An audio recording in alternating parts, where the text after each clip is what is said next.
मैं मुकेश कुमार मेश्राम, प्रमुख सचिव पर्यटन, संस्कृति एवं धर्मार्थ कार्य, उत्तर प्रदेश सरकार। और इस वीडियो में मैं बताने जा रहा हूँ आईएएस की ट्रेनिंग के बारे में। जब मेरा आईएएस में सिलेक्शन हुआ, उसके बाद में भोपाल से हम 5 लोग एक साथ ट्रेन की जर्नी करते हुए दिल्ली पहुँचे और वहाँ से फिर टैक्सी लेकर के सुबह सुबह मसूरी की एकेडमी में पहुँचे। हल्की हल्की ठंड थी, वहाँ पर हमको रिसीव करने के लिए लोग थे और साथ ही साथ कोर्स कोऑर्डिनेटर थे। ये बड़ी मज़ेदार बात थी कि जो इतने वरिष्ठ आईएएस अधिकारी वो स्वयं प्रोबेशनर्स को रिसीव करने के लिए वहाँ पर सुबह सुबह एकदम समझ लीजिए कि 6 बजे का वक्त होगा और वहाँ पर खड़े थे। पूरी एकेडमी है वो अपने आप में बहुत ही अच्छे प्राकृतिक सुरम्य वातावरण में स्थापित है और चारों तरफ वहाँ पे पेड़, घाटियाँ, जो वादियाँ होती है वो रोज़ एक नया दृश्य प्रस्तुत करती है। ये बड़ा मज़ेदार सा एक्सपीरियंस होता है। सुबह सुबह हमको जगा दिया जाता था सीटी बजा करके और उस टाइम पे मैंने फिर एक कविता लिख दी थी कि ये एकेडमी का हाल सखे, ये एकेडमी का हाल सखे, कैसी सुबह बेहाल सखे। और इसके ऊपर एक फिर मैंने बड़ी अच्छी सुनाई थी, लोगों को बड़ी पसंद आई थी वहाँ पे, क्योंकि वो एक डिफरेंट तरीके का ये था कि इतना डायनामिक मेन्यू हमारी मेस थी कि रोज़ आलू सांभर दाल सके, ये एकेडमी का हाल सके। ये एकेडमी की दूसरी बात थी। इसके अलावा वहाँ पे डिसिप्लिन बहुत तगड़ा होता था। 6 बजते और सीटी बजती मूँछों वाली छवि उभरती। राणा साहब थे एक वहाँ पे पीटी टीचर, वो सीटी बजा करके जो है सारे हॉस्टल्स में एकदम बिल्कुल हाका टाइप दे देते थे। सुबह जिसे सुहावनी कहते, हम क्या बतलाएं कैसी कटती।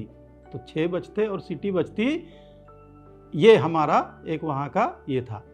दिन भी पूरा बीते ना, हो जाती मेमो से भेंट।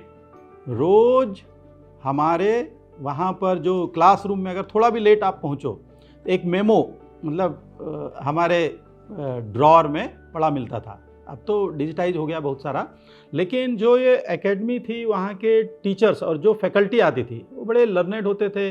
बहुत सारा इंटरेक्शन हम लोगों को मिलता था। एक ट्रैकिंग कराई जाती थी, तो हमने हार्ड ट्रैक चुना। ट्रैकिंग के लिए पहाड़ों पर ले जाते हैं। हार्ड ट्रैक जो है रूपकुंड लेकर के हमको जाना पड़ा। तो उसके लिए पहले से एक प्रायर तैयारी भी कराई जाती है ट्रैकिंग की। फिर जब रूपकुंड जाने की नौबत आई तो पहाड़ पे जब चढ़ते चढ़ते ट्री लाइन ख़त्म हो गई। ट्री लाइन के बाद में चढ़ते चढ़ते सांस फूल रही है। लोग चॉकलेट रखे हुए थे कि भाई कुछ एनर्जी आए, पसीना अलग से आ रहा है, कोई कहीं छूट रहा है। और डरा और दिए थे कुछ लोग कि भाई इधर जो है भालू रहते हैं। लेकिन कुल मिलाकर के चलते चलते बेदनी बुग्याल एक जो बेस कैंप समझ लीजिए, वहाँ पर जा कर के हम लोग रुके। बहुत सारे ऐसे उस समय घटनाएं घटी कि कुछ हमारे साथ में जो साथी थे, ऑक्सीजन लेवल कम होने की वजह से थोड़ा दिमाग इधर उधर हो जाता है। तो हमारी एक बैचमेट थी चित्रा, वो बार बार कहने लगी कि देखो आई वांट नरूलास आइसक्रीम। तो अब भाई बेदनी बुग्याल में वहाँ पे इतनी ऊंचाई पर कौन नरूला की आइसक्रीम खिलाएगा। तो लोगों ने कहा कि कोई बात नहीं, इनको अच्छे से समझा दिया जाता है कि हाँ ये जो मैगी बन रही है, और मैगी पे जो है वहाँ 2 मिनट में नहीं बन रही थी, वो 20 मिनट में मैगी बन रही थी, क्योंकि वहाँ पे हर चीज़ उसी तरीके से होती। खैर बहरहाल हम रूपकुंड तक के गए। रूपकुंड में एक अजीब सा दृश्य, खूब सारे घोड़े, आदमियों के कंकाल वहाँ पड़े हुए हैं, बर्फ़ का पूरा ग्लेशियर है। और सुबह जा करके शाम तक लौटना भी था। लौटते समय थोड़ा बर्फीला तूफान भी चालू हो गया था। तो एक बड़ा अच्छा एक्सपीरियंस था। इसके बाद में हम लोगों का विलेज अटैचमेंट होता है।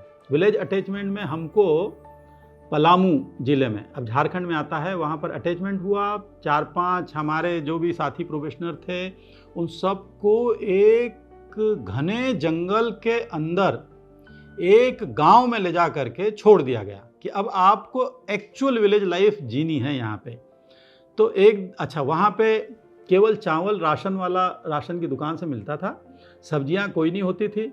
तो सब्जियों में हम लोग वहाँ जो खेत में उगी हुई सरसों थी, एक दिन सरसों कटी हुई बनाते थे, एक दिन वो रसेदार सरसों बनती थी, तीसरे दिन सरसों का कुछ और करते थे। मतलब बहरहाल ये है कि जंगल के ऊपर ही हमारी सब्जियां वहीं पे आधारित हो रही थी। एक दिन लोगों ने सोचा कि चलो ज़रा डाल्टनगंज या जो पलामू ज़िले का मुख्यालय है वहाँ चला जाए, कुछ सब्जियां खरीदने आए। तो अब चलें कैसे, क्योंकि आप तो वहाँ पर छोड़ दिए गए हैं। मेन रोड पर आने के लिए हमको पैदल करीब 10-12 किलोमीटर आना था जंगल से होते हुए।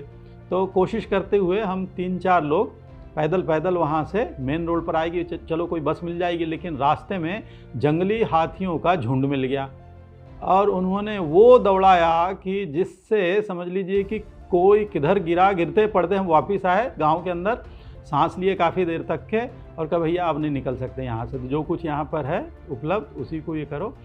हैंडपम्प वहाँ नहाने के लिए और एक छोटी सी नदी थी, उसी नदी का पूरा इस्तेमाल हमको करना था। तो स्कूल हमने पूछा, क्योंकि हम लोग सर्वे भी करते थे, स्कूल कई दिनों से खुला नहीं था। अब किसी ने सूचना भेज दी थी मास्टर साहब को कि कुछ लोग आए हुए हैं, बता रहे हैं कि दिल्ली से आए हुए हैं तो सर्वे कर रहे हैं। तो मास्टर साहब जो है गिरते पड़ते वहाँ पर पहुँचे और एक दिन सुबह सुबह हैंडपम्प में अपना नहा रहे होंगे। हम जब पैदल सर्वे करते हुए निकले, कागज़ पत्तर देखे तो मास्टर साहब जो है बिल्कुल मतलब चड्डी में ही, पट्टे वाली चड्डी में ही आकर के सबके चरण वरण छूने लगे। हमने कहा भाई साहब आप कौन? उन्होंने कहा मैं मास्टर हूँ। तो मैंने कहा कि आप तो आज दिखे हैं। कहे कि हाँ साहब वो पता चला तो आए। तो हमने कहा कि फिर स्कूल कैसे चलते हैं? तो स्वाभाविक तौर पे इन पिछड़े हुए गाँव की दशा देखने का एक अवसर मिला, किस तरीके से लोग खाना खाते हैं, किस तरीके से लोग वहाँ पे जीते हैं। खैर मैं गांव का हूँ तो बहुत मेरे लिए नई बात नहीं थी, लेकिन बहुत सारे जो मेरे साथी थे जो अमूमन शहरों की ज़िंदगी जी रहे थे उनके लिए ये एक नया अनुभव था। इसके बाद हम लोगों का होता है भारत दर्शन।